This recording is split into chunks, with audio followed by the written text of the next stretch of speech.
Michael's ready to load us up, tap us in. We can get people, maybe turn us on.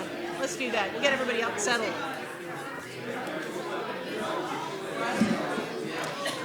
All right, Music Portland. This is going to be a very phenomenal thing, and all of you need to have your glasses charged, and Michael can only do so many so fast. So let's get a nice orderly line. Make sure you are charged for this amazing conversation. And then there's chairs up here. There's beautiful space on the floor for those of you bendy enough, not me, to sit on the floor. You know what I'm saying. Yeah. I mean, I can get down. Exactly. All right. So we're going to say a couple of things, and then we're going to bring up our phenomenal panel. Steve is lighting me like the Blair Witch Project, I think, right now. All right. Renee, why don't you kick us? All right. We are here for music and capitalism tonight. We are going to probably only skim the surface of this topic, so we may have to, depending on how this goes tonight, we may have to do like a 10-part series or something like that. But anyway, thanks for coming. I'm going to just tell you about some things that are coming up first, and then I'm going to hand it over to Mara to introduce our panel and stuff. So I'm Renee. I'm Director of Operations of Music Portland. How many of y'all have never been to a First Monday before? Yay! Nice, good amount of new people. All right, and how many of you have, you've gone to 2 or more? Oh, look at that. Look, we have some, I'm not even going to ask any more questions. That seems like everyone there. So, all right, great. Well, hopefully you felt pretty welcome coming in here tonight and that you'll come back again, those of you who have just gotten here. So I just want to tell you about some events coming up. Coming up on the 17th, we're going to have our next legal office hours. This is a members-only event, so check out our benefits. I have a sign over there if you want to join on the bar right there with a QR code. One of the benefits is legal office hours, and you get to ask an attorney whatever questions you have, within reason, for in the music industry. And this time, this one's special. We have Joel Corcoran of Reluctant Cynic. Thank you, Reluctant Cynic Legal Services, and he's going to actually bring the one that he did last time to this one, but on Zoom this time. So we're going to do a Zoom version, and you guys can, sit on your couch and be there for that one. So that's on the 17th of this month. The next day, we have studio production meetup on June 18th for anyone who is in the studio production sector. Those are at Sugar Hill and led by Adam Gonzalez from Telegraph Mastering. So those are usually at 7:30, I believe, on the third Tuesdays of the month. So lastly, First Monday next month is going to be at Alberta Street Pub on July 1st, and we're going to just have a party, y'all. So we figure it's the summer. Let's be outside on the patio, and we are going to we're going to get some giveaways and stuff like that. We're going to be doing swag drawings. Yeah. Swag. It's going to be a swag party. We just call it a swag party. Oh, swag party. Okay. Swag party. Please come. That'll be 6 to 9 p.m. at Alberta Street Pub on July 1st, Monday. All right, last thing I want to say before I hand it to Mara is I wanted to announce about a grant that was brought to our attention. It's not our grant, but this is one thing that we like to do is tell people about opportunities. It's called Music's in Our Blood Community Impact Grant, and it's from Sonnet Guild, and so it's for Oregon and Washington. It recognizes local musicians who are making a positive impact in our community. So the Music's in Our Blood grants will first honor 10 finalists with a $500 micro grant for performance at, it's in partnership with Bloodworks Northwest, so it's a Bloodworks Northwest Donation Center on June 30th or July 1st. So you perform and get $500, and then the public will vote on the 2 top finalists who will receive $2,500 unrestricted grants. So if you know somebody you can nominate that you think is, doing some good, a musician that's doing good in the community. Or you can nominate yourself as well. It's going to cap at 300 applications, or the deadline is June 10th. So check that out. We did post it on our social media. I can't just throw a link into the ether, so check our social media for the grant. So anyway, here you go, Mary. All right, cool. So I have been, let's hear it for Renee. Have you all seen our new website? Yes. Is that awesome or what? It's gorgeous, but I think it really communicates more what we are, why we do what we do, and why folks want to join it as a movement, because it is that, it's us all together making changes.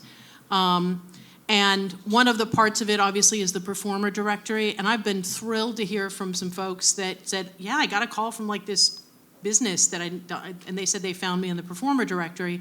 The goal of that is to bring music out to the places that buy music.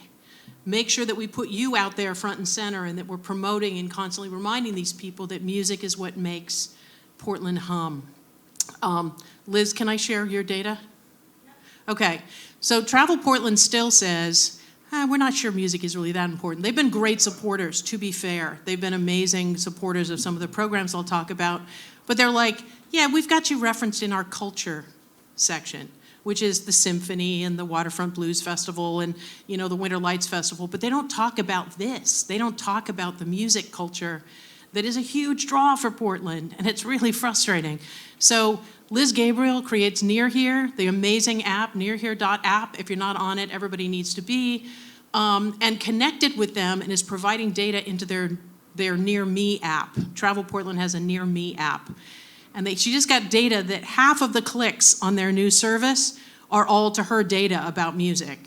So every time, it's amazing. This is the stuff we know about our city and about how important music is. And the more of these connections that we're making, it makes it irrefutable. Portland Music Month, 43% of the traffic came from more than 50 miles outside of Portland. And 8% of it came from other countries. We didn't advertise in other countries. People care about Portland music. 23% of 2 million tickets that we analyzed last year for popular music performances, 23% of them came from more than 50 miles outside of Portland. The symphony can't compete with that, and yet that is the one that gets the attention. So we're making strides, data matters. It's been a lot of fun. I have been working way too much on Music Portland City Sessions. This is a new program for us that is all those people that moved to Portland because it had great food, a cool environment, and a really cool music scene, but they've never been to a venue. There's so many of them. Or maybe they've gone out to the Moda and seen a show there, but they haven't been a part of it, so we're gonna bring it to them. So with the performer directory powering us, we are bringing 70 live music performances with incredible Music Portland musicians to 9 different locations between June and September. The musicians are being paid between $400 and $600 for their activities, and the techs are all being paid $200. It is like the goal is to not just throw music out there and say, great, you guys, give your music away, and then people will come and see. No. What you do has value, and it needs to have value everywhere it's demonstrated.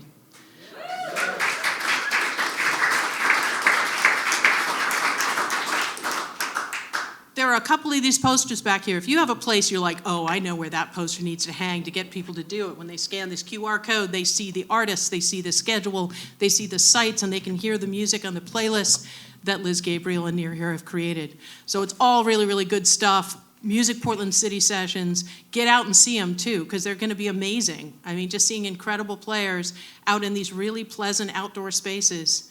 Let's go out and show Portland why our music is great. That's for you, Michael. There you go. That's talking about this amazing panel. This was Renee's idea with a couple of other. Kyleen and Cheri and I kind of screwed it up. Don't let them drink, people. Just don't. This happens.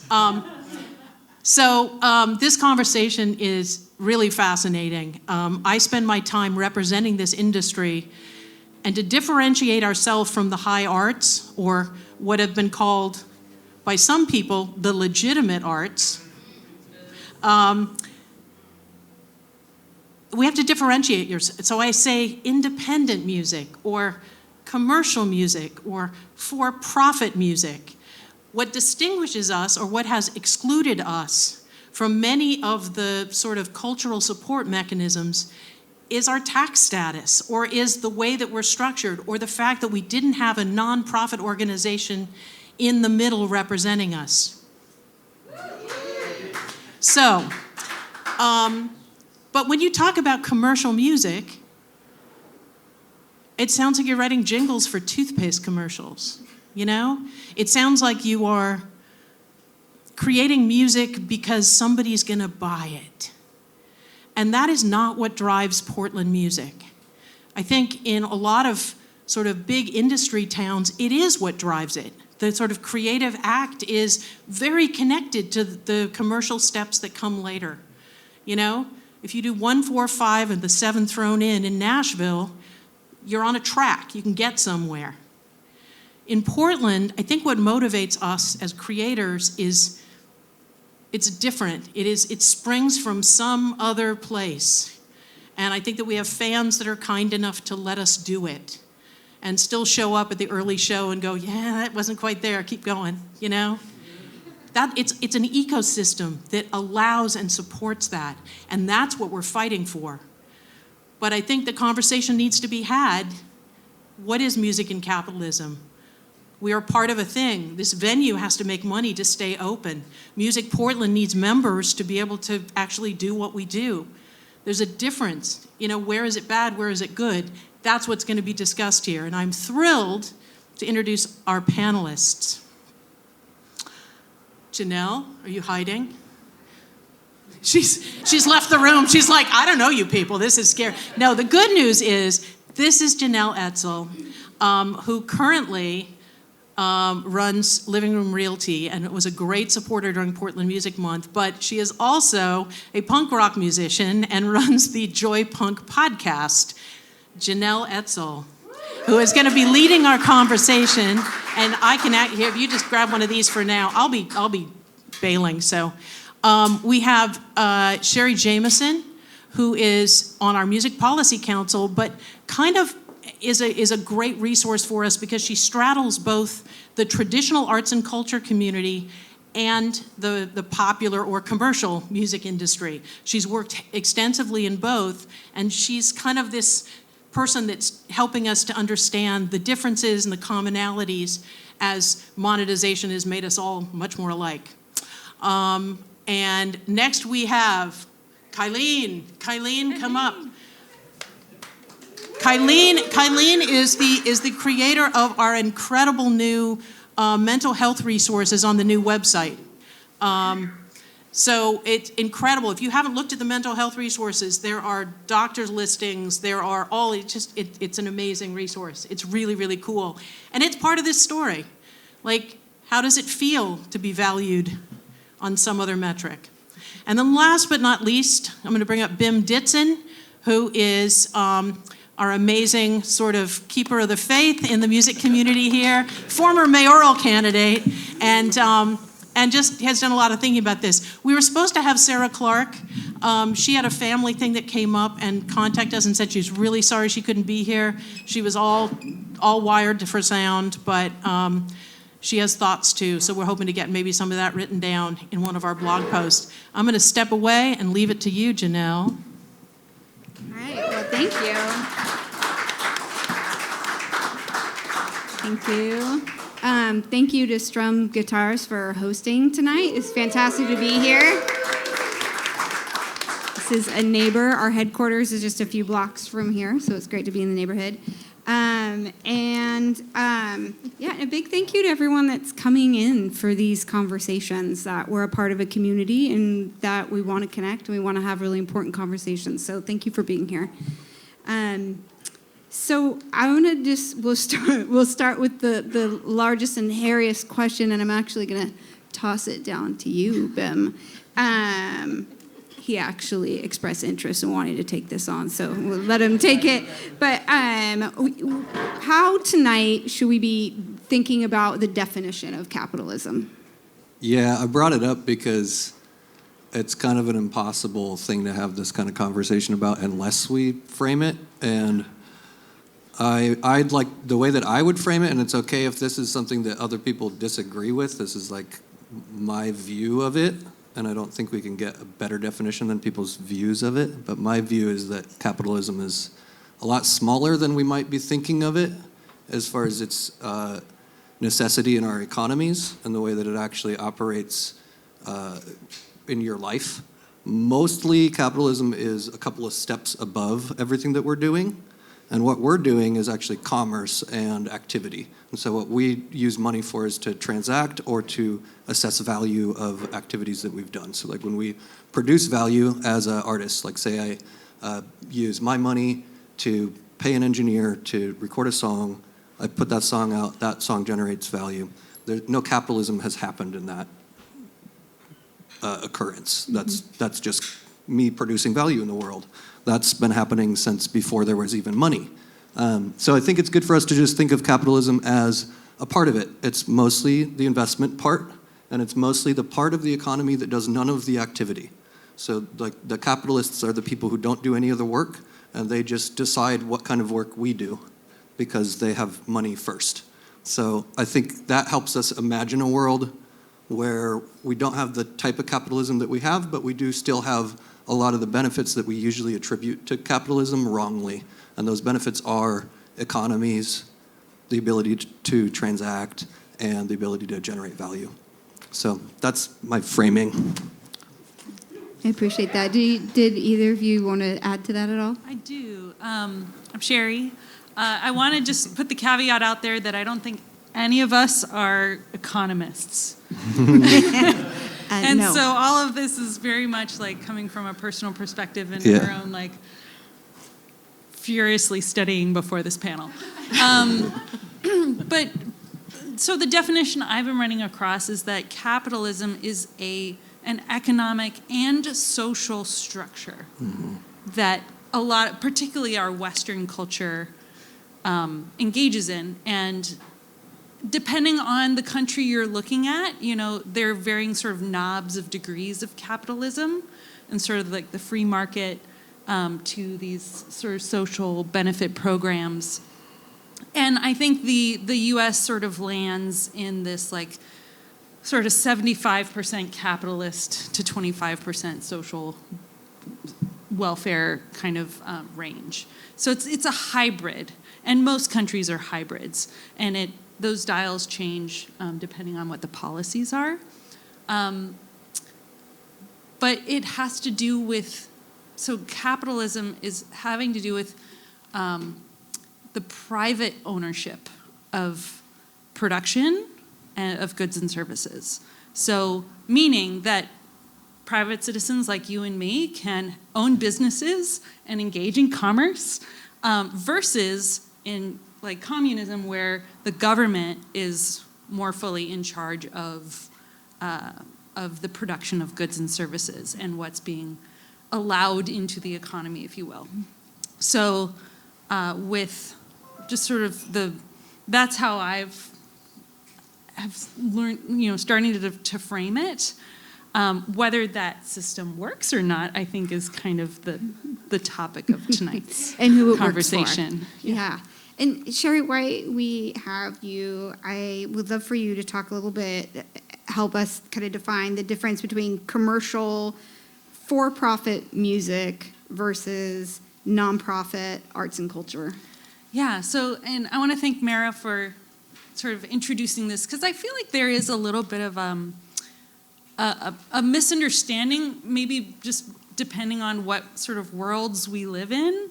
We don't necessarily understand the day-to-day of these different structures, but it really is about tax status, and it also has to do with capitalism in the sense of what is basically the charge of that corporation. So in the for-profit sector, you have like an operating agreement, and it basically, the tenet is that whoever owns that business, the CEO and the shareholders, like their obligation is to make profit for themselves and their shareholders. In the nonprofit world, there is no owner of that corporation. It actually, because of the tax-exempt status, belongs to the general public. That's why they call it a public benefit corporation type thing. And so the board of directors is kind of like the representatives of the general public, and that organization's charge has to do with a mission, which is typically around like education or religion or some other kind of social service. And depending on, and there are very specific things in the tax code about what qualifies for that. You have to apply for 501c3 status or 501, there are all sorts of different versions of nonprofit entities.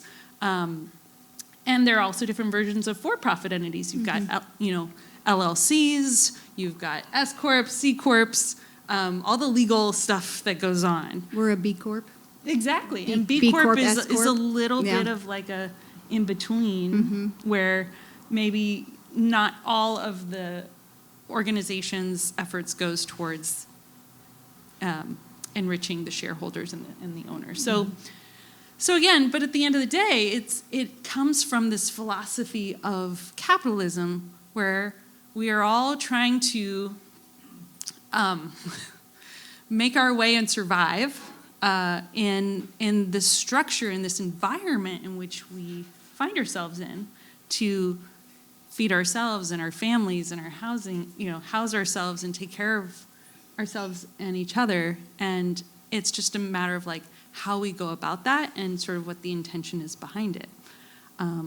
I think you can engage in business without being a capitalist.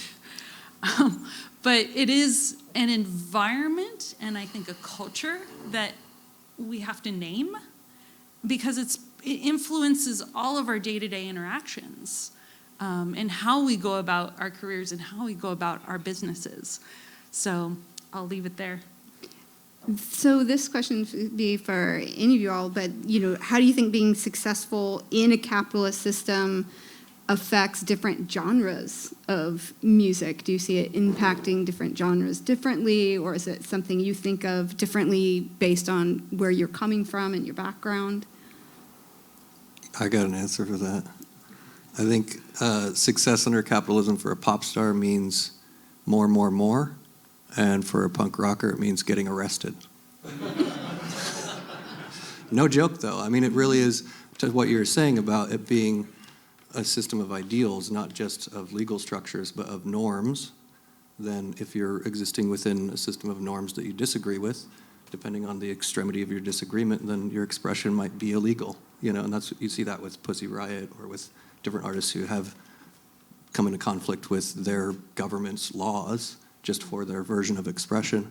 And I think that can happen in a subtler way too. It happens through self-editing a lot.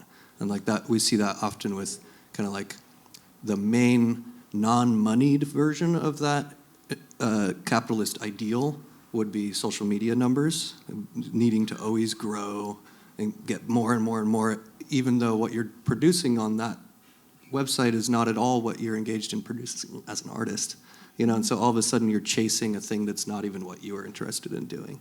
And that's like a good example of someone being kind of drawn away from their passion and towards a capitalist endeavor without even realizing that that's what's happening, and that. But I do think that, the norms part is huge. And it's kind of hard to suss out because what I was trying to do with the framework of removing capitalism from some of what we're talking about, it might be more useful to talk about like some parts of what we do as artists are commerce. They're not capitalist. They're commerce behaviors. And the reason is that we're using our own assets and we're not taking investment or directive in order to produce that value. And that's really the big difference. Like that's why indie artists initially were able to do things that major label artists were not able to do, is because their investment was coming from places that were not dictating terms. And so the return on investment had nothing to do with the decision making. And that is a very important distinction, is who decides. And in capitalism, who decides are the people who are not involved in the work. Under commerce, who decides are the people who are involved in the work. When I buy a t-shirt from a band, it's really hard to know which thing I'm engaging with, because they're both T-shirts. But my band, I print all the T-shirts at home, and I buy them with the money that we made from the last T-shirts. That's not a capitalist endeavor. That's a commerce endeavor. That's me engaging in an economy, honestly, through my efforts, creating value, and then doing that exchange. If I were to take money from a label, use that money to produce the record, and then sell the record, all of a sudden the label has a say in what the price of it is, what the distribution is, all this other stuff, and so then I'm doing a different thing. So to me, if I want to engage in commerce only or get away from capitalism, even though I'm inside of it, and I want to do commerce inside of a container of capitalism, I can ask the band, who printed your shirt? How'd you get the money to print it? You know, like those kinds of questions do get to the heart of it, but it's kind of awkward in our society to ask that kind of stuff. You know, like it kind of, it's antisocial to do that. You might get arrested for doing shit like that.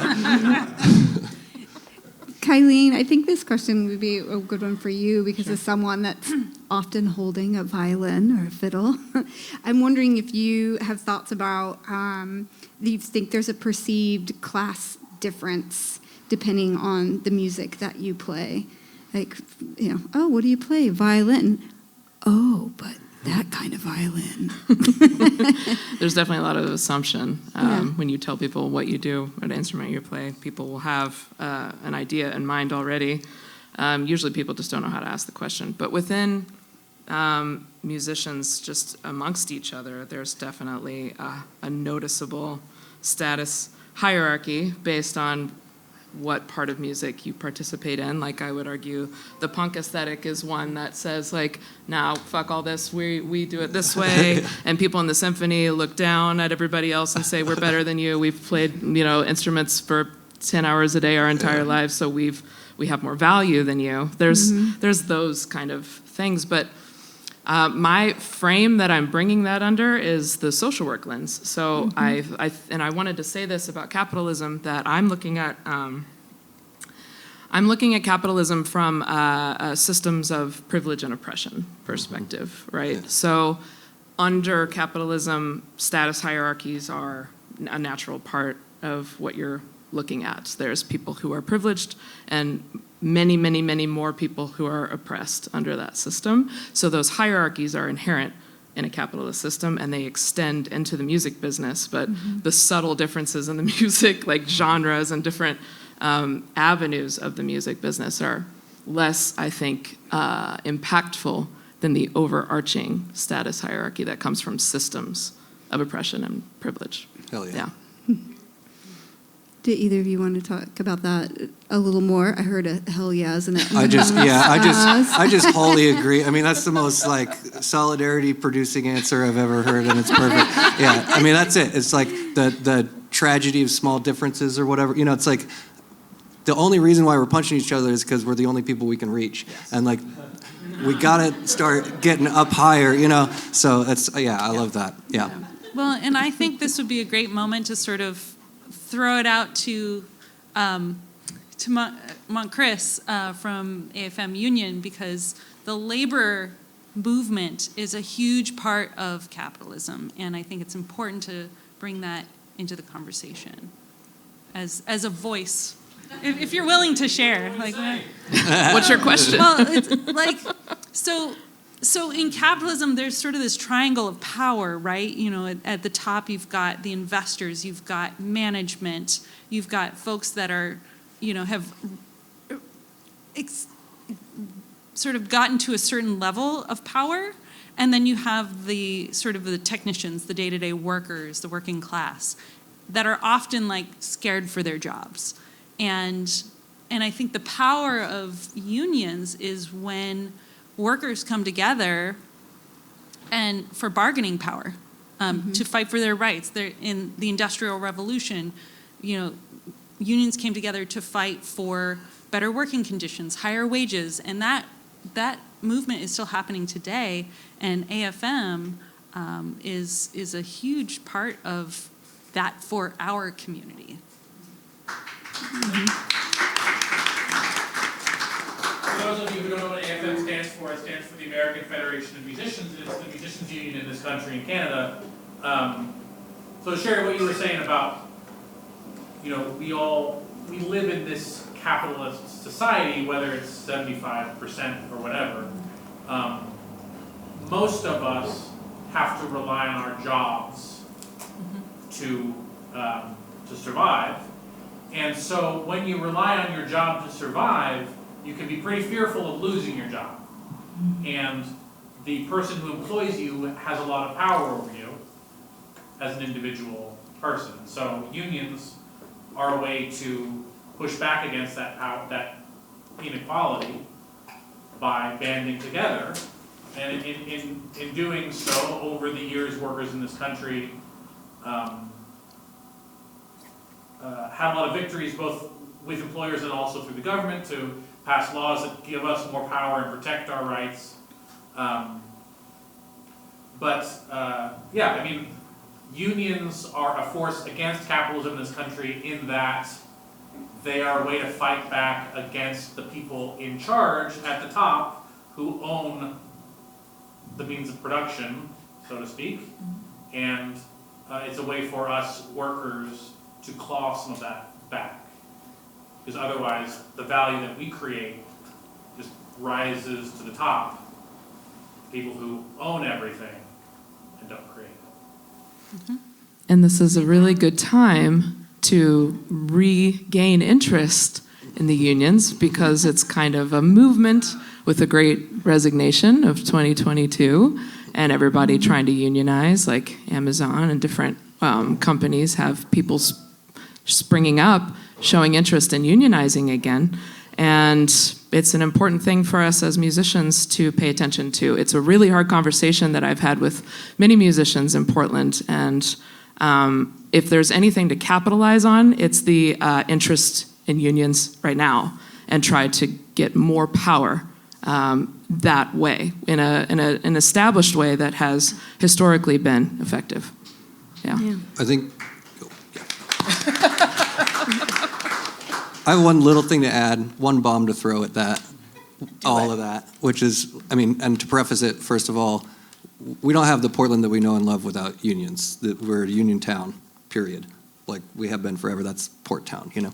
And that's a good thing, I think. You know, that's you have two people making decisions, an owner and the workers, rather than one person, and two's better than one. So that's cool. But another thing that you can do as an artist is subvert. So, you know, there are ways to live inside of a container and not become it.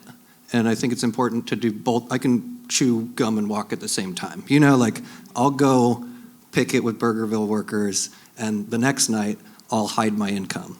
You know, and it's like I don't need to completely buy into the idea that we need a managerial class in order to be in solidarity with people who are fighting for a union that is going to affirm a managerial class at where they're working. You know, like, so there is kind of, to me, I just try and not get too distracted with fixing capitalism when I'm like, I don't know that we even need it. You know, like it doesn't really do any of the work, so why is it even here?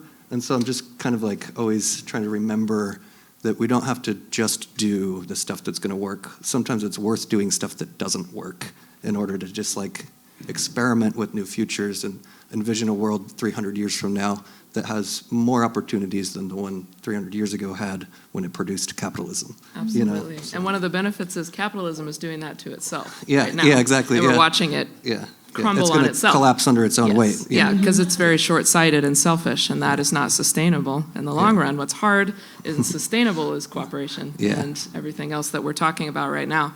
So we could just kind of sit here and watch it, but I would like it to go faster. Yeah, and it's cool to conspire. Like conspiracy is to breathe together. That's the etymology of the word. So conspiring is what we're doing now. So let's, feel good about it. Speaking of Bim, I've seen you conspire a little bit online about trying to gather musicians and artists to become like an actual voting bloc, like remembering that when we gather and that we get organized, that we actually have a certain amount of power, and looking to those places where we have power, like unions, to speak out against these bigger, powers that be. Because something that I've seen time and time again is that, it's frustrating to see what's happening on a national level, but if you look at it, it's like the fable of Medusa, you're going to turn to stone. And so you have to turn to the outsides, to the corners and to the outskirts where you have power, where you can organize and where you can make a difference. So I just saw that you were advocating for that, and I was like, Yeah, musician voting block is great. And in Portland, too, one thing you see in local politics is that, like, most local politicians don't have any idea how to get this many people in a room. You know, like, even, like, mayoral candidates really are unable to get people to show up for anything because they're not standing for stuff. And one thing that we can give them to stand for is correct positions on music and on how to organize our city around how we support music. And as we do that, then what we're going to give them is we're going to give them power to do that. And basically, no politician can follow through unless they have us at their back. And so we need that to be a symbiotic relationship with them. So when you engage with campaigns, it's easy to reach out to, like, anybody running right now. You could reach out to them and say, hey, we're trying to throw a show for you, and we could probably raise a little bit of money. That probably isn't going to be that interesting to them. But if you tell them you can get 300 people in the room, they'll go, okay, what do I have to agree to? Because I love that. You know, so for us, I think just realizing how powerful we are because we're the party. You know, you want to be the party that people want to go to, you know, and, like, that's how you win, you know. So for me, it's like, let's do that. That's what we're good at, you know. They need us. It's not the other way around. That's very true. And go ahead. And I know, like, for Music Portland as a trade organization, we talk a lot about just, like, how do we navigate this industry? You know, how do we make this work? So oftentimes the clients that I work with are just like, I just don't know where to start, or I don't understand how, like, what is the system? How do I play the game so that I can do what I want to do, what I'm passionate about? And so we talk a lot about the nuts and bolts in these, like, First Monday meetings, and I know that it's like a lot of information to then go home and absorb and figure out what the actionable steps are. So this, to me, is like putting a name to the sort of the external forces that are upon us, that it's sort of like the polluted waters we're swimming in, trying to survive. But, like, we have to acknowledge we are engaging in a very competitive industry where there is a small amount of paid gigs. And venues, you know, there's just even though I don't like to highlight scarcity, but there are a limited number of gigs that you can go for, ones that, you know, people that are hiring your particular genre. And I think it's important to understand that as an artist and as a business owner, like, what your market is, like, what are the opportunity, like the extent of the opportunities available to you, so you have, you know, so you can come up with a strategy business-wise and how to use your time, how to use your energy. And yes, there are things that we can do to help sort of mitigate or change or not participate in the things we disagree with, but at the same time, if we want to work, sometimes you do have to play that game. And so how can we do that with integrity? And how can we do that in an empowered way, and taking care of ourselves and honoring who we are as people and what our values are, and taking care of our mental health? This is something Kyleen and I talk about quite a bit, or are passionate about. So yeah, Kyleen, I was reading that you, during the pandemic, were struggling to kind of define who you were when you're not playing out, and that led to you to become really passionate about social work, about mental health. Like, this seemed like something, like, this is a big part of my identity as well. Can you talk a little bit about the pressures that are on musicians and some of the things that you're really hoping that you can help navigate folks through? Yeah, I have so many directions I want to go in to answer that. But the pandemic was an opportunity for most people to stop and reflect, and so there were so many changes because you had time to think. And my little epiphany moment was just like listening to Esther Perel, who's my favorite therapist, and on a podcast. And I sat up out of bed and I was like, oh shit, I'm supposed to be a therapist. But I didn't know what that meant. And so I went down the path, and I'm in school finishing up a bachelor's degree for social work, and I'm going into mental health. And as I've been going through this program, I'm recognizing I'm a dual identity. I'm not going to stop playing music, but I'm also going to be in mental health. And I don't know what that looks like. That isn't, there's no format for that. And what does this mean? What am I even doing? And every day, I have no idea what the hell I'm doing. I'm just going forward and talking about what I'm thinking about. And what I'm recognizing as I'm having these conversations with my fellow musicians is that I think what I'm trying to get at is under the system of capitalism, you're sold an idea and a fantasy about what it is to be a musician. And what Cheri was just pointing to is that you're chasing something and you have no idea what it is. You see it and you think that that's what you want, and you do whatever you can to try to get there, but you've never actually identified what is it that I want and what does this look like for me and what's even out there that's possible. And so when I try to talk to people about these things, they really come up short with answers for themselves. And that's what I think is at the source of a lot of mental health issues.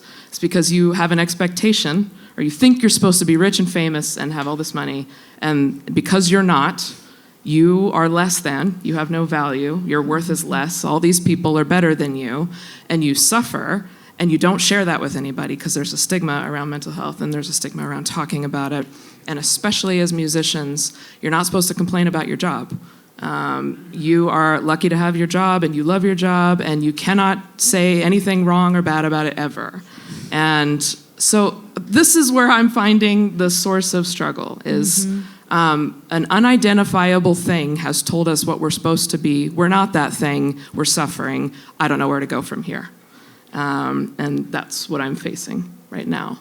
And how can we identify it? And Cheri and I have talked about this because Cheri's like, well, let's put it on paper. What do you want? How do we even figure this out? Let's talk about it for the first time probably in your life, what you want and what we think we can do. And then that can start to address those issues. And I think if we're going to work within capitalism, you have to make small grassroots kind of steps like Music Portland is to kind of band together and make decisions, small decisions that kind of build on themselves to empower you under that umbrella, which will ultimately disempower people who are making those overarching decisions.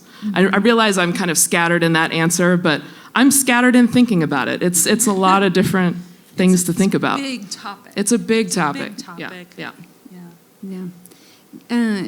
Do you want to add anything to that, Bim or Cheri? I kind of do. I kind of love it because it's like what you're explaining is another way of saying what I've come to, which is if there's no location, then it's just subversion. You know, and that's kind of what you're saying is that you can kind of just do your ideal world somehow, scrape it out in here, and that's what's going to disempower the dominator class. You know, that the domination is so appealing in a way that people start to try to just replace it with a more beautified domination, you know, or become the enemy. And what you're saying is a way out of that. It's a way of breaking that cycle or stopping that wheel and just going, actually, what do I really want? Sans the environment. You know, what do I really want? And usually it's very simple and very small and obtainable. And it just means that you have to maintain some complicated relationships with 100 people. You know, that's it. That's all there is to life, you know. And the rest of it is a bunch of horse shit, you know. And yeah, that's all there is, you know. Yeah, I think what you shared about and what you shared too about kind of this myth we're sold, these things we buy into as musicians, right? I even heard it last month on the recording for. It's sort of do you have the hunger? Were you 100% in? You know, and it's but wait a minute. You know, first of all, it's what definition of success are we buying into here? And that truly is going to have 100 different answers from 100 different people in this room. And I think it's important to ask those hard questions, those deep questions of yourself, so that you know what you are going for. Success might mean getting to have a grand old time on the weekends. It might mean going for something professionally and having a nationwide tour. If so, then you have a clear pathway you can engage in. But if you're not clear about what that is for you, then that's where you need to start. And it's when like you said, Kyleen, about the disconnect, about not knowing what that is, or operating from an assumption of what that dream should be or should look like, then you're comparing yourself against, the glossy social media, whatever you've been fed. And there are so many different ways to engage in music and in the creative economy, and it requires constant reevaluation and pivoting and reinventing yourself. And also, as you grow and change, your priorities change sometimes,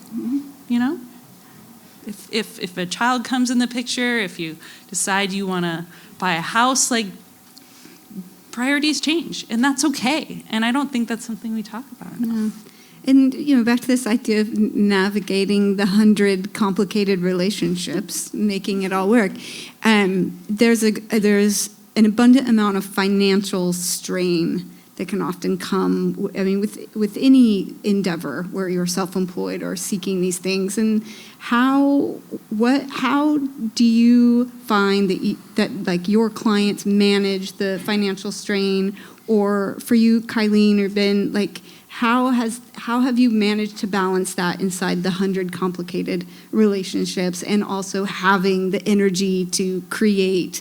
And how do you put that aside and move forward? And it's a big fears. So I guess my first thought about it is, what you just said was we can make choices about what we want, and what we want to go after. But the truth is, if we're having that real conversation, you don't have a lot of choice in what you're facing. And there's a lot of ignorance about it because it's benefiting somebody else, for you to remain ignorant about that. Mm-hmm. And so as a touring musician who's toured on the arena and stadium level, I would like to be able to tell people, if this is what you want, this is what it actually looks like. And there are all kinds of people who are at home and have the talent and have been doing all the work and all the things, and they're on the path and they know what they want, and they're never going to get there because that is out of your hands. I got my job because I'm lucky and privileged, and not everybody gets that opportunity. So it's important to recognize what you want, and then it's important to have the conversation about what the practical truth is of that. And the truth is financial strain and employment precarity. Mm-hmm. And you put so much money and investment into your time, your skill, your craft, your gear, and you're not going to make that money back, chances are. It's mm-hmm. very, very unlikely. Mm-hmm. I've heard all kinds of different quotes, but in my mind, 99.9% of musicians are making basically nothing, and 0.01% is making a ton of money, which is capitalism too. Mm-hmm. I would like to just be very real about what you're facing if you want to try to do this professionally. And the truth is that most musicians I know are working another job, or they have a partner who works a job and they pay the actual bills so you can go have fun and do your music thing. I feel like that's also in the dark. Like, you just don't know what people are actually doing to make it in the music business. There's all kinds of assumptions about how much money I might be making if I play in an arena, and everybody's wrong. Nobody knows how little that money is. Mm-hmm. And also nobody knows what that experience is really like. It's really hard to be on the road, and it's especially hard to be on the road when you're disadvantaged in a power system where there's 50 people behind you just waiting for you to drop. Mm-hmm. So I don't know. My answer to that is that If you're trying to make a living as a musician, you're experiencing financial strain almost guaranteed unless you have some other magic source of income funding you somehow, or people helping you, or people supporting you, because it's not financially viable for most of us. And what are some ideas that you all might have about educating people, like, hey, this is what it looks like, as someone who graduated from, art school with a weaving degree. And I was like, okay, ready to weave, and then it was like, okay, well, I could go design plaids for the Gap. That seems like a job. No idea what that makes, and I had no idea of the larger economy that was out there, that people would actually pay $10,000 for a hand-woven blanket. I mean, that's like coming from a poor farming community in Oregon. You just don't know what you don't know, and why do you think that is as artists and musicians, that like that information is so hard to get? Because if people are making it, are they worried that if they actually tell you what making it looks like, we'll perceive, actually, you're not making it? It's like, it's barely getting by, or what is that? Who does it serve is the question. Who does it serve for you to be ignorant about that? Mm-hmm. Who's benefiting from that situation is the question I always have. Well, let's put it out to the audience. Like, has it been difficult for you to find information about how to do this job, how to do this career? Do you have conversations with your friends about what their experiences are like as professional, full-time working musicians? Yeah? So you hear that it's usually not good, Lots of probably, head nodding. right? It's like there's a lot of struggle. There's also a lot of shame there. There's so much shame and stigma around the conversation, which we were just having a conversation about. Yeah, it follows you. My idea, how do we clear the air? We talk about it right now. I started a musician support group in April, and I ran it for 4 weeks as a test to see if this is something that I think our community would benefit from. Everybody was into it, and we had these conversations in that support group. And I'm gonna try to keep that going and facilitate it on my own or with a mental health professional, so that there's a removal of stigma and an opening and clearing of the air to talk about this, so you feel less alone. And the beauty of that support group and this kind of group is the ideas come from group conversation. Once we all get to talk about our ideas and what we think, we can start to come up with solutions instead of just fretting or feeling shame or just hiding it or suffering on your own. Clear the air. Is it Musicians Anonymous? I just can't stop. Famous Musicians Anonymous. I don't think you can do that. Knowing that the landscape is often stacked, it's going to be stacked against folks entering into the music industry, what are some things you think that folks should be considering before entering the business or sticking with it? How do you know if it's right for you?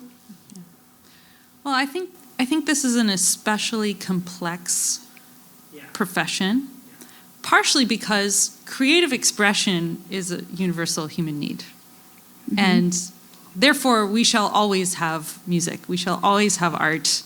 It comes out from us as human beings. Whether or not that is going to be a sustainable profession now or in the future remains to be seen, for a wider swath.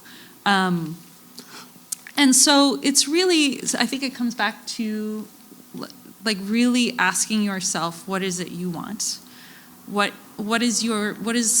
think a lot of people frame their careers and their lives as like, okay, I'm gonna go for this job, whether that's an employment or the gig economy, like I'm gonna have this job or all these multiple jobs. That's going to create my career, and my career is then going to define the life or the lifestyle that I'm able to have, that I'm able to live. What I try to recommend for my clients and what I received from mentors of mine is to kind of flip that paradigm and really start thinking about, what is the life that I want? What is the lifestyle that I want? You're creating a lifestyle regardless of whether you put words on it or not, so you might as well define it for yourself. Mm-hmm. So if you have a family, if you want to travel, if you want to, like what are those day-to-day experiences. It really comes down to knowing yourself and knowing your personality. Can you jive with, not inconsistent income or not? Like, is financial security important to you? And if so, that's nothing to be ashamed of. It's just something that can help inform what happens next. So you ask yourself these introspective questions, sort of create this vision of what life you want, and then you can ask yourself what career or sort of career set of options what supports that vision, that life vision. And then in there you can start experimenting with and looking for what are the jobs that land in that. So it just kind of flips the paradigm. And Cheri, it's really not, it doesn't have to be an either or. I think either, right? Like when I was working as a studio artist, I got to the point where the art was enough money for me to live off of, but quitting my job created financial stress and pressure that I literally couldn't produce. I stopped producing. Yeah. But I felt like, but to call myself an artist or to really like feel his ego really, that like, but I don't have to do this thing anymore. And now I'm very honest with people, like, I had to do that thing to create. Yeah. I had to, and that doesn't diminish my, that my identity as an artist. It's just for what I needed to create the landscape for myself that I was most abundantly prolific. And then I also had a job where I was like, okay, I don't have to think, and bills are paid. There's no pressure on me creatively. And so I think there's like a tension there oftentimes absolutely. for folks. And that's a perfect, I had that same experience. And like sometimes, like I know for myself, if I don't have a certain level of stability, I can't feel creative. Like I just go into, So having, but those are decisions you can make when you ask those questions. Yeah. And then you know what's right for you, what's right for those around you, that you care for. What do you think? Do you have something to say? Yeah, I think we suffer from whose dream syndrome. Mm-hmm. And most of the music industry is a dream factory, like any, and a lot of people are trying to chase somebody else's dream, and like mostly it's hard to figure out what your own dream is, and that like it's hard to do for me. Like my dream has always been to kind of answer to no one and only do creative work, and I've been able to achieve that dream through being willing to be homeless. And like I'm an extreme person in that way, and I don't expect other people to have that dream. But I think part of deconstructing that mirror world that we're in, this like hall of mirrors of like what success means is what I'm shown rather than what I feel. One way of deconstructing it is through just open, honest conversations about what our different realities are, and that like I'll have conversations with musicians who do more, traditional kind of for hire work, and they often have complaints about, pressure from industry to kind of drive them to the bottom on price, on all sorts of other things, on quality of life, on, deciding what kind of pita chips to have. And the realities of tour for people who are in that world are very different than the realities of tour for people who are in my world, which is more, like we make our living on T-shirts that I print, not on ticket sales. And so there's really good aspects to that and really difficult aspects to that. And you have to be okay with like some high risk kind of like, okay, we're going to spend all our money to bring merch rather than having a guarantee every night. And so sometimes we're great and we can pay our rent for months and months off of touring, and sometimes we can't. And you have to be comfortable with that. So I don't know, I think like talking about that is useful. And often when I do talk to people who are on a different dream than me, they go, oh, whoa, you can make that much money just playing to 50 people every night? Because if every one of them buys $50 worth of merch, you can make a shit ton of money, And like when it comes down to it, if you're doing that and nobody else is taking a bite because you're doing it all yourself, it's actually pretty sustainable. And that's attractive to some people who didn't realize it was possible. Other people are like, that's not for me. And that's fine. But I do think it's important to know what the opportunities are. But I think the overarching, and to bring it back to the capitalism and music thing, we're in an environment where the message we hear the most is the dream of a billionaire. That's the message we hear. Almost all media is still dominated by an investment class. What we're seeing over and over of what it means to succeed is someone else's dream most often. And so it's nice to just go, oh, that's somebody else's dream. Cool. What's mine? The other point of that is that if you don't achieve that dream, it's your fault. Yeah, exactly. Yeah. Pull yourself up by your own bootstraps means if you didn't achieve the billionaire dream. Yeah, if you didn't achieve my dream, which it's is on you. Yeah. Which it's crazy. serves the shareholders in capitalism. And all the Sometimes we're sucked in without even like, it becomes part of the game you have to play. Like I'm constantly hearing musicians now talking about needing to feed the content machine on social media in order to stay relevant or to even get in front of the audience you want to get in front of. And it's become like another character in our world. And it's like, what? And that's an entire, the attention economy it's not built for us as creators. It's built for the people who are getting the ads on those platforms. Well, the mark is going to continue to move with the times. Yeah.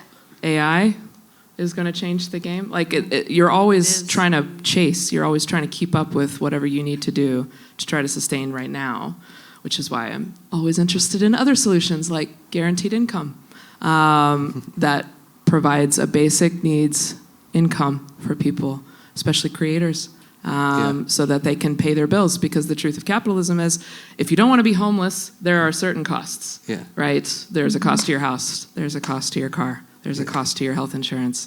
And are there solutions within this system where we can care for our creative class, knowing that they have a different experience? There aren't a bunch of jobs out there. I can't just go apply to a musician. There are very few jobs I can go apply to. And so what other solutions can we come up with that allow people to meet their basic needs and create? Because like you said, we're never going to get rid of music. Music isn't going anywhere. But what if there's some kind of competition from AI where many of us are out of a job now? We still have bills to pay, and maybe we can still create and pay those bills. What does that look like? You know? Yeah, I have a thing to add to the universal basic income or that kind of concept. And we always see kind of protections around the bottom income and no guarantees of cost of living staying affordable. So one thing that's really cool about local government is that it's actually in control of that. And so you can have artist housing that has a cost of living tether to your income. So it's like if your income is X, then your rent is X. You know, like, and it is in parity with what you make, and so it just makes it sustainable to make the amount of money that is appropriate for you to make. And those are the types of things that we should be telling to these candidates when we're throwing these shows. And we're like doing, being like, hey, we're the party you want to go to, boring ass politicians. Well, here's what you have to give us, like you have to give us tethered rent hike, like it has to be attached to my income, Absolutely. So for those of you who've been touring and gigging, musician, like what motivates your creation, knowing you're operating in a commercial structure? What is the motivation? For creation? Yeah. Immortality. Ego? Legacy? Everybody's got a different answer. Like me personally as a musician, I feel like I'm somebody who doesn't need to create or I'll die. There's a lot of musicians who will say like, I have to do this, there's no choice. For me personally, I don't feel that. So creation for me is a kind of a luxury. Most of the time I'm doing it for work. If I'm anything like other side players or I call myself a blue collar musician, so I've been like training myself to do every fucking thing I can do to keep a job, which means I'm a teacher, I'm an audio engineer, I'm a composer, I'm an arranger, I play many instruments, I'm a vocalist, I'll touring musician. I'll do everything I can because I've been chasing the money around for my whole adult life, and I create for others for the most part. Like my creative energy goes to making a string part for somebody else. But if I'm at peace mentally and I can pay the rent one month, for me, that's when creativity might surge, is when the anxiety is down enough that I have some energy to take the time. Because creators know it takes hours and hours for most of us to have the space to create. Because much of the time you're not creating something that's gonna stick. You have to go through a bunch of ideas, and that takes time and stability and peace most of the time. Or if you're suffering, you can turn to creation too. But how are you going to get it out there? It's still going to cost money. It's going to take time. Like there's so many factors that play into the actual creation process. So I don't know. That's my long-winded answer. I love that. And speaking from sort of the arts administrative side, artist management, agents, I was just on a Zoom earlier today where agents and managers were talking about and presenters about how inspired they are by the artists and how there is a desire to want to let artists lead more. And but again, it's sort of like the conversation, they were like, but we still have business to do, so it's still, it's like artists aren't as allowed in the room a lot of times. And it's a real challenge, and I think it's part of this dynamic we've been talking about. But all that to say is that artists are important and your voice is important, so saying something, sharing your experience, sharing your vision is valuable. And sometimes it captures it helps the industry grow. It helps to make change even if you're not feeling it in the moment. What do you got? Another insane answer. I love it. Yeah, get it. Why I create is because there's no such thing as chickens. There's just a time and space between eggs, and I'm a chicken. I'm gonna sit with that.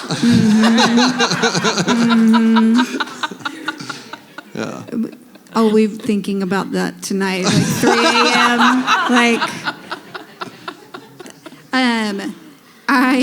I got the privilege of hearing Oregon's poet laureate speak about a couple weeks ago, and they were celebrating $35 million from Oregon Community Foundation to music, to the arts. Hopefully that trickles down into this room. It just starts raining dollar bills, but I think it went primarily to the ballet, the symphony. But it was teetered. Not the case, says Emma. I mean, I don't know, sorry. No, that's great. We want it. Clear the I air. know they were teetering towards bankruptcy, so it was like saving our main pillars of art and then a lot of different of the communities, arts communities. I mean, I can't speak to the $35 million that the OCF has done over how many years? It's just they got the legislation just passed, and they've got millions from the state, and then they've come in as a private foundation as well to give. I mean, less than 10% of that went to the major performing arts organizations. Oh, it's amazing.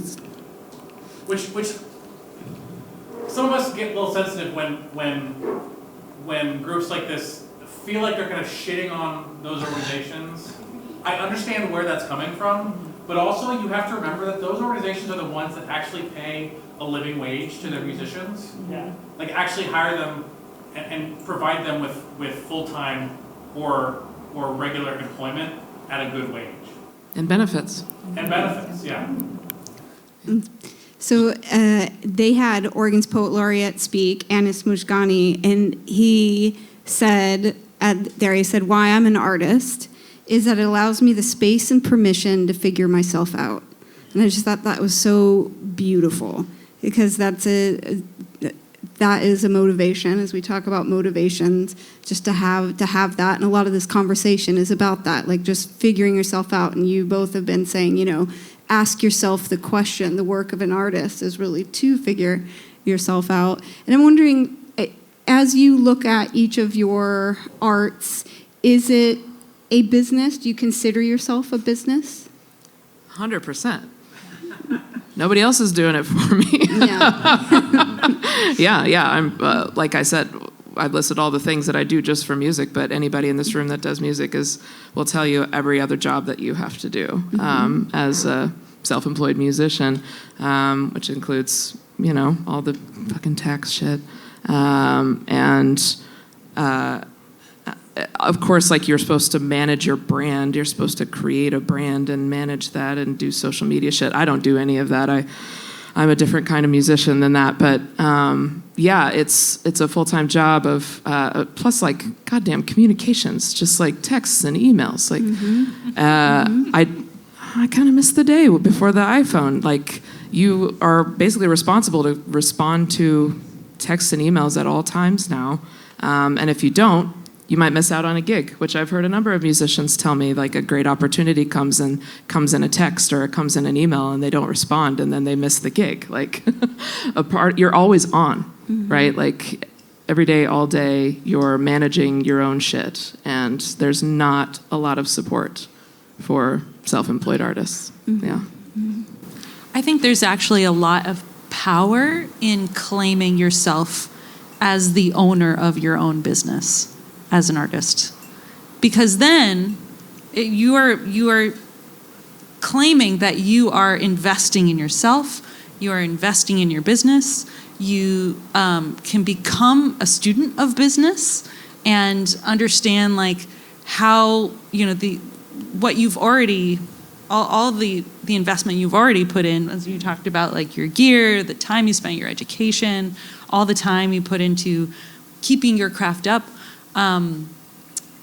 But as, like, most small business owners start off as those kinds of, like, technicians. They're good at something. And then there's all the other business stuff to learn, the sales and marketing and client fulfillment and operations and finance, So there's some very, there are general categories of business that every business has to handle.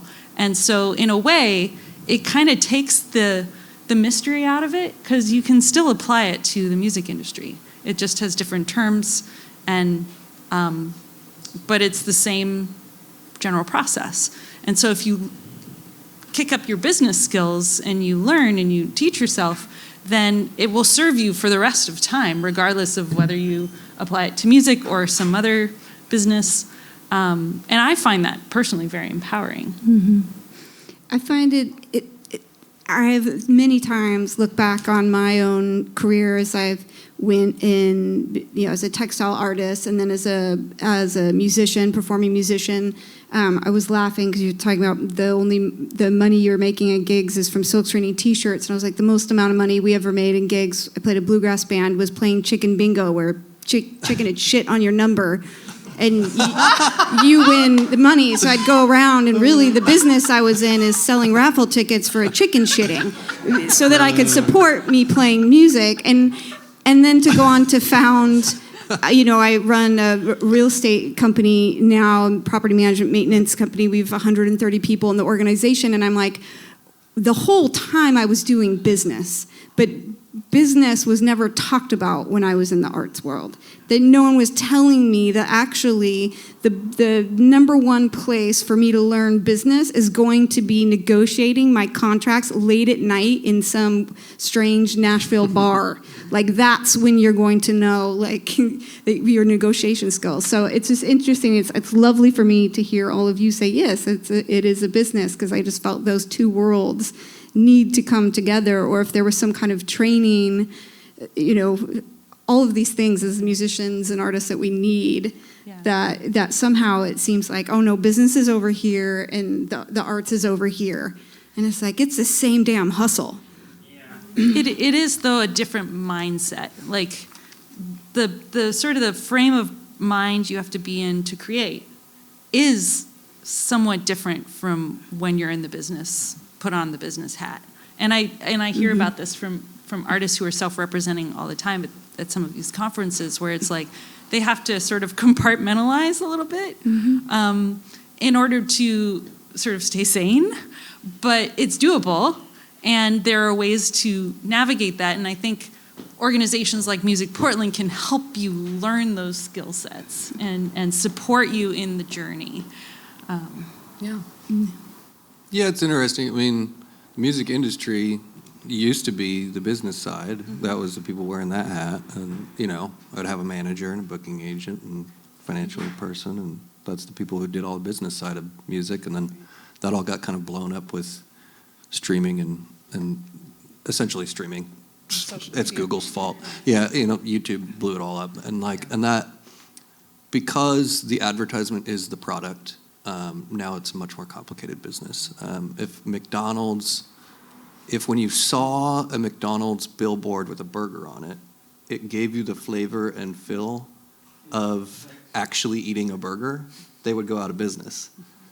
But with music, for some reason, you're supposed to get people to listen for free and then somehow create a career out of it. And so it's a very difficult business to be in because you're competing with unreality. You know, your product has been turned into an advertisement. And that is like really, really hard to deal with. I don't know if having business acumen is the correct response to that crazy environment. My response is to become a chicken. So I know that, you know, like for me, I'm like, I just refuse to pretend like I can win in that scenario.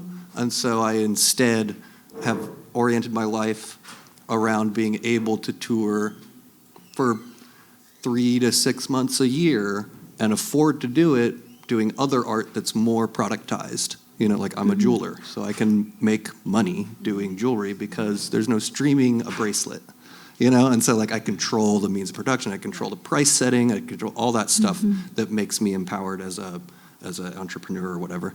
And so for me, the solution was outside of my music business, and it was in other parts of my life. But for other people, they've found a way to square that. But for me, I'm like, give me a label and a manager and a booking agent, and let's do that. Well, on the business note, I wanted to add that like a lot of your biggest artists are making their money not from music; they're making it from their the only way brand now. that they're selling their Which makeup or their clothing line or whatever. That's where the actual money is coming from. And that's the like what success means in the Instagram environment, and Instagram is training for that kind of success. Yeah. It's getting you to look away from what initially made your soul want to engage in music and start looking directly at numbers. You know, like what's the information they give you on the first part of that website, and that's what their new priorities are for you to internalize. And the priorities are following, who's following you, and how many posts you have. Those are the things that matter in that universe. And so for me, I'm like, oh, I don't matter, and the stuff I care about doesn't matter there, so I'm not going to engage with that. And for me, it works great. You know, like Subversion works awesome because I'm little. I don't need very much. You know. I'm just a chicken. If you can shit on a number, I can. That's we can really make some money. I can make some real money. Yeah. There we go. So we'll be passing the little numbers out. The trick is you sell them 1 for 2 or 2 for 5. You wait till people have drunk a little bit, and they always take 2. Well, we are at time, and I want to make sure that we save some time to be able to take some questions from the audience for our panelists here tonight. Go. Yes. Got many. I had a question for Bim and Cheri. You both talked about something kind of similar. So Bim, you were talking about like a solution to capitalism being to sort of remove yourself from it. And I know that's paraphrasing. And Cheri, you were talking about, you know, musicians who may have to make the decision, you know what, I'm doing this for myself, this is not going to be my livelihood, this is going to be my hobby.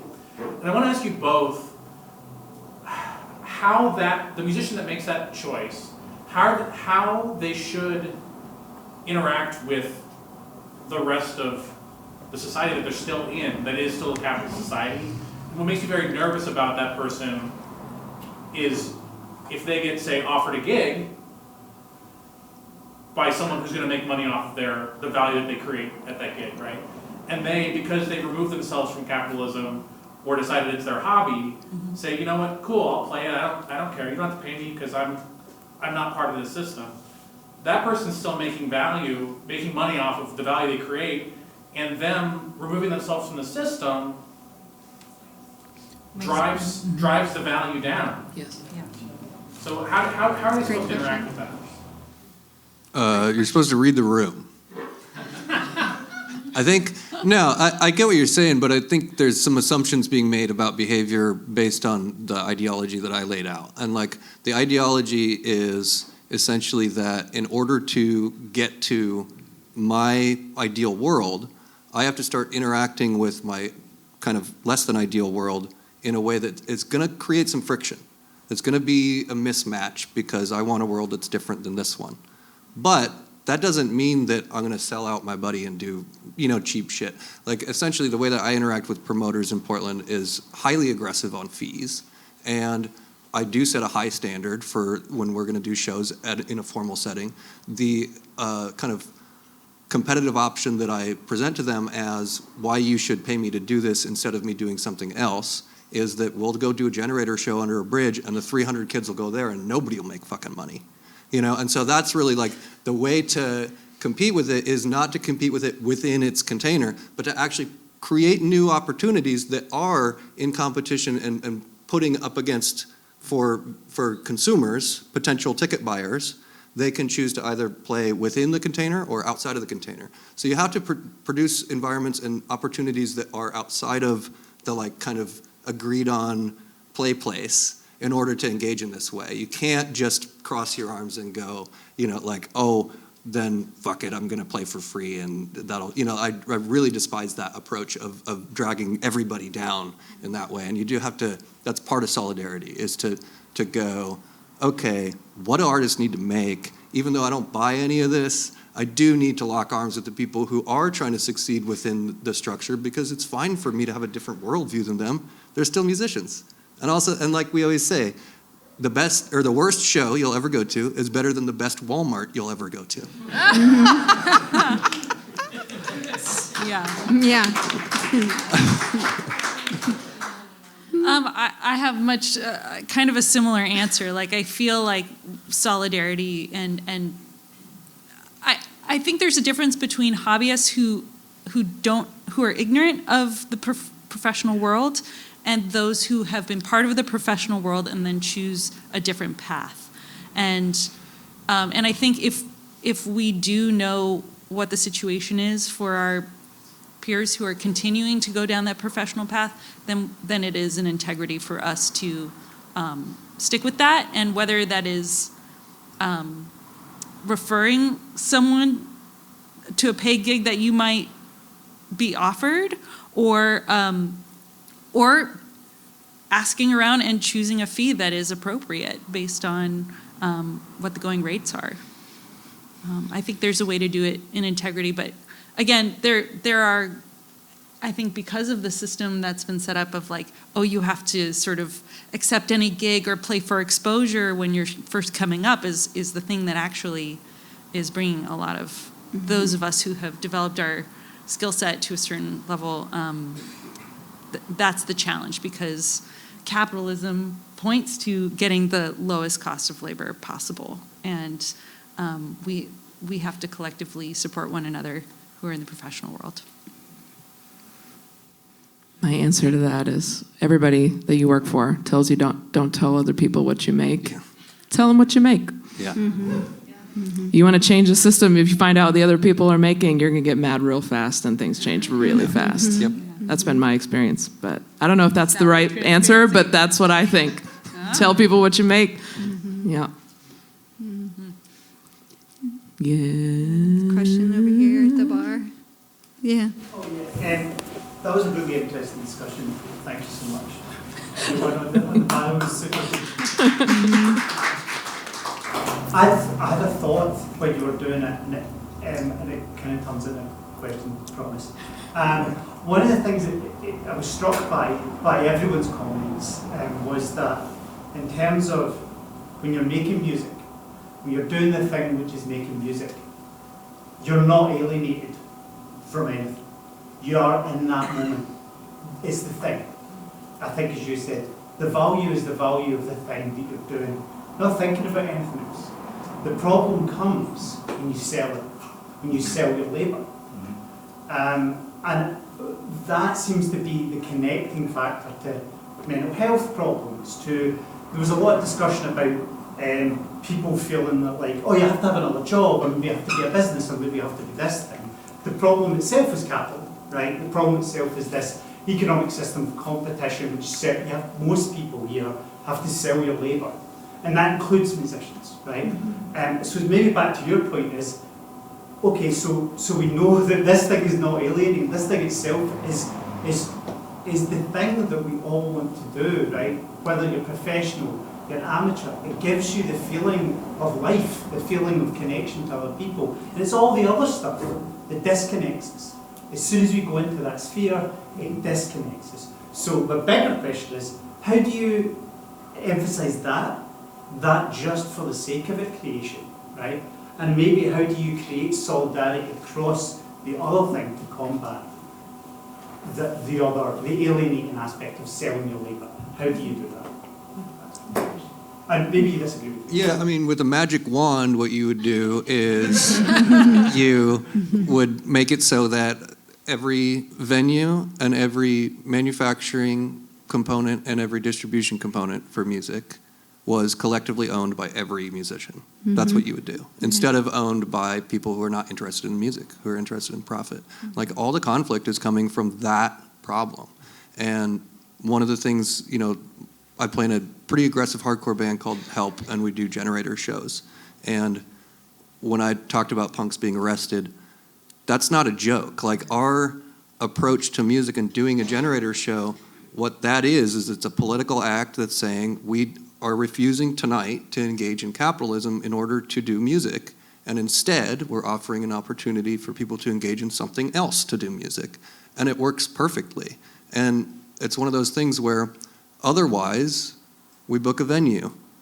And then all of a sudden we have to decide on a ticket price. And then all of a sudden they're selling beer, and that beer is owned by a subsidiary. You know, we're involved in stuff that maybe we're not even able to find where the money ends, you know, and so it's hard to engage really earnestly when, even just to do a show, you have to be involved in real estate. You know, like, it's a whole, you know, so for me it's like, I don't know if there's like a simple solution, but we've found one, you know, generator shows and people just busking, people doing music in environments that are kind of part of our public spaces is a useful way to do it. I don't know if there's any way to do it for recorded music. I mean, that might be a hopeless game. It's nearly impossible to create, distribute, or manufacture music that's recorded without it being a capitalist kind of enclosure that's like totally gonna affect you.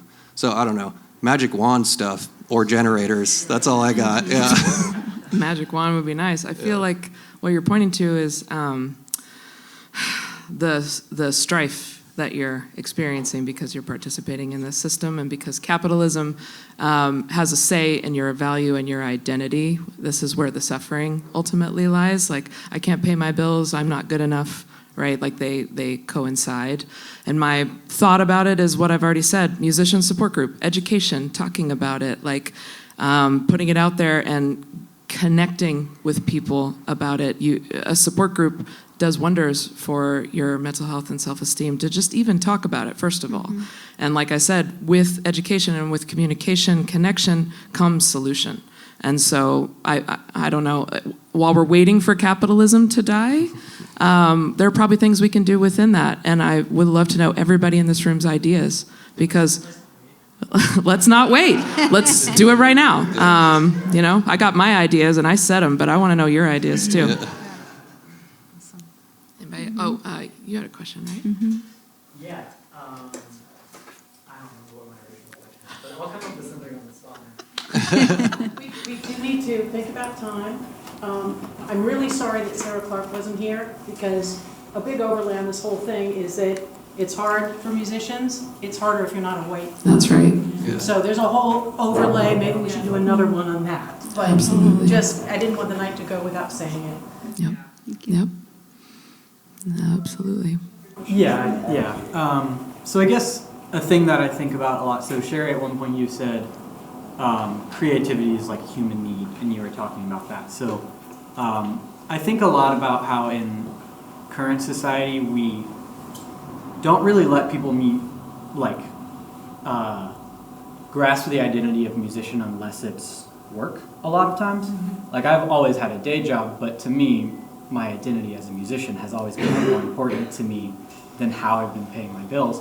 And that's caused identity stuff and like strife of like, okay, this is how I want to spend my time, but I know it's not how I'm going to pay my bills. So I'm just curious what everybody's thoughts are on like, I guess, resisting professionalization being the only path to creating quality art, I would say. So yeah. I hear you. I think this is particularly difficult in Western culture. I feel like in Europe and in other spaces, in other cultures, it's not, like we don't wrap our whole identities up in what we do. And I know I personally have really struggled with that identity piece, because oftentimes when I tell people, it's like that's what they glom onto is like the most interesting thing about me. Oh my God, you're an opera singer? Like, whoa. And it's like, but I'm so much more than that. You know, I have a lot to say. I have a lot of different, talents, and I feel like in a way we have to advocate for ourselves in those situations, but also it sort of speaks to the self-esteem aspect of like not putting your whole identity on one thing. Otherwise, you're going to be real heartbroken a lot of the time. I love normalizing the question, and kind of to your question over here at the bar that you were saying, when it's music, there's nothing else. Like instead of, hey, what do you do? It's like, where are you when there's nothing else? I think just that identity issue of we feel like we have to label ourselves, and that's the question that people go to again and again. Or other cultures, it may be about your family or your religion or these other things, but here it's, what do you do? Yeah, well, that's Western culture. America includes Europe in that regard. It's white culture, but it's individualist. It's not collectivist, right? So you are thinking that way. In your magic wand world, we would decouple money from this endeavor anyway, because music is neither good nor bad. And I'll argue everybody in the room about like it's subjective, whether or not you like it or you don't like it, and who's good and who's bad. And so trying to put a dollar amount on something that is subjective in value is very difficult. And if we could find a different way to be paid, that would be awesome. That's my magic wand answer. You can actually do the magic wand. You don't sell music, you sell T-shirts. All right. Thank you. Thanks, everybody, for coming tonight. Thank you, everybody.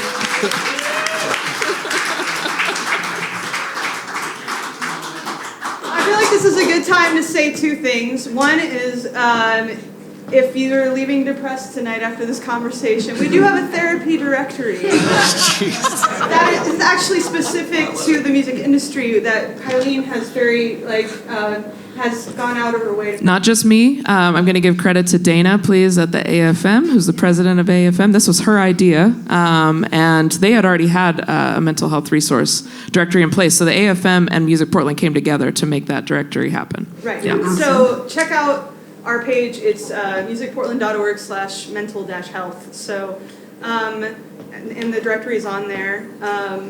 And number two, I kind of forgot, so I'm going to just stop there. So thank you guys so much for coming tonight. Please hang out for a little while.